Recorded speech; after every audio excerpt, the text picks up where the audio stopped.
Hi hello నమస్తే friends, good evening all of you. Welcome to my channel Krishna east cooking blogs. So ఈరోజు recipe వచ్చేసి అందరికి famous అయిన బగారా రైస్లోకి నేను వెజ్ రెసిపీ చూపించబోతున్నాను అబ్బా. సో అందరికీ తెలిసిందే కదా బగారా రైస్. సో అయితే నేను ఎలాగ చేశాను ఏంటన్నది నేను ఈ వీడియోలో మీకు షేర్ చేయాలనుకున్నాను. సో రెండు ప్రాసెస్ చూపించేస్తాను.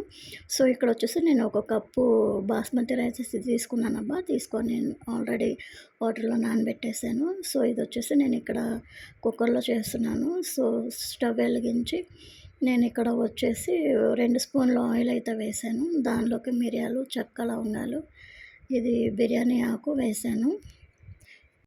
వేసిన తర్వాత ఇక్కడ వచ్చేసి కట్ చేసుకున్న పచ్చిమిరకాయలు అయితే ఉన్నాయి కదా, 2 పచ్చిమిరకాయలు వేసాను. ఉల్లిపాయ ఒకటే తీసుకున్నాను అబ్బా. సో ఉల్లిపాయ కూడా వేసేసి నేను కట్ చేసుకున్న టమాటా ముక్కలు కూడా వేసేసి ఒకసారి బాగా కలుపుకుంటున్నాను. సో కలుపుకున్న తర్వాత ఇక్కడైతే కొంచెం కరివేపాకు అయితే వేస్తున్నానప్ప. సో లెంత్ అయితే ఎక్కువైపోతుంది, ఇంకా అందుకని చెప్పేసి నేను ఇక్కడ కట్ చేసేస్తున్నాను. సో అవి కూడా వేగిన తర్వాత ఇక్కడైతే కొంచెం అల్లం వెల్లుల్లి పేస్ట్ అయితే వేసాను.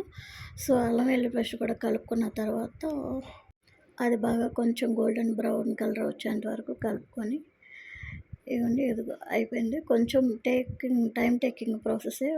సో కొంచెం ఎక్కడ స్కిప్ చేయకుండా మొత్తం చూడండి అబ్బా. సో ఇక్కడైతే నేను ఒక గ్లాస్ బియ్యం అయితే తీసుకున్నాను. దానికైతే 2 గ్లాసుల నీళ్ళు అయితే పోసాను. ఇక్కడైతే బియ్యం నానిపోయినాయి, శుభ్రంగా వాష్ చేసుకొని వచ్చేసాను. సో ఇదిగోండి ఎసరు మరుగుతుంది కదా.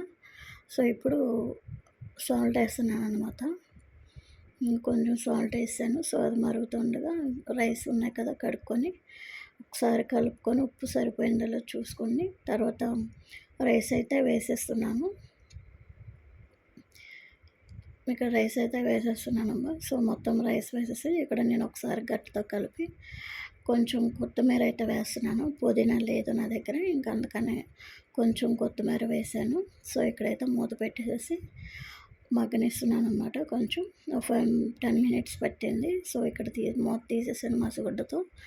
సో ఇక్కడ వచ్చేసి ఇంకా ఇదిగోండి కొంచెం పొలుగ్గా ఉందని చెప్పేసి నేను ఇంకా మళ్ళీ ఓ 5 మినిట్స్ అయితే ఆగాను. సో ఇక్కడైతే మళ్ళీ ఓ 5 మినిట్స్ తర్వాత మీకు చూపిస్తున్నాను. ఇదిగోండి అయిపోయింది. సో ఇక్కడైతే మూత పెట్టేసాను. ఇక్కడ బగారా రైస్ అయితే అయిపోయింది, రెడీ అయిపోయింది. సో ఇక్కడ వచ్చేసి నేను వంకాయ గార్లిక్ కారం చేయబోతున్నాను అబ్బా. ఇక్కడైతే వంకాయలు కట్ చేసుకున్నాను చిన్న చిన్న ముక్కలుగా, ఉప్పు నీళ్ళలో వేసుకున్నాను అనమాట. సో ఇక్కడికి వచ్చేసి చూడండి, ఇవి కాశ్మీర్ రెడ్ చిల్లీ అనమాట.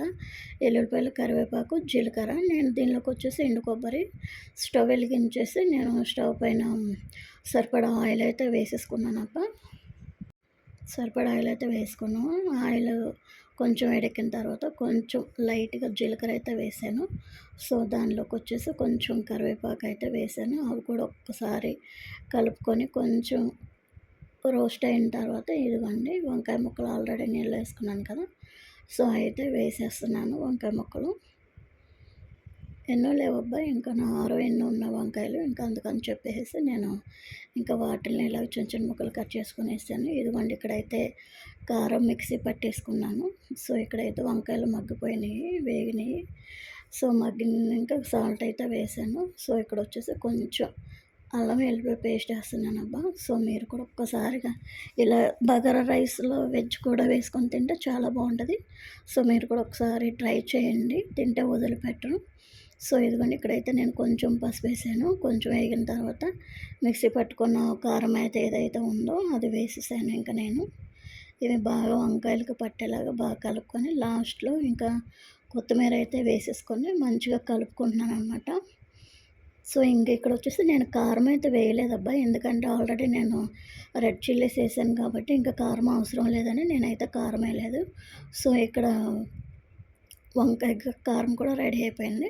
ఇక్కడైతే నేను టేస్ట్ చేస్తున్నాను అబ్బా. ఇక్కడ వచ్చేసి ఒక కీరా తీసుకున్నాను. ఇదిగోండి బగారా రైస్, ఇది వచ్చేసి వంకాయ కారం అనమాట. సో చాలా సూపర్గా ఉంటుంది, తింటే వదిలిపెట్టరు. సో మీరు కూడా ఒకసారి డెఫినెట్గా చూడండి, రెడీ చేయండి. మీరు కూడా ఒకసారి డెఫినెట్గా ట్రై చేసి ఎలా ఉండాలని కామెంట్ చేయండి. నచ్చితే కనుక లైక్ చేయండి, షేర్ చేయండి, సబ్స్క్రైబ్ చేయడం మర్చిపోకండి friends. Thank you for watching. Super అనమాట. ఇది వెజ్ ప్రియులకైతే ఇంకా చాలా ఇష్టం. సో మీరు కూడా ఒకసారి ట్రై చేయండి. Thank you for watching. Thank you so much guys. Bye.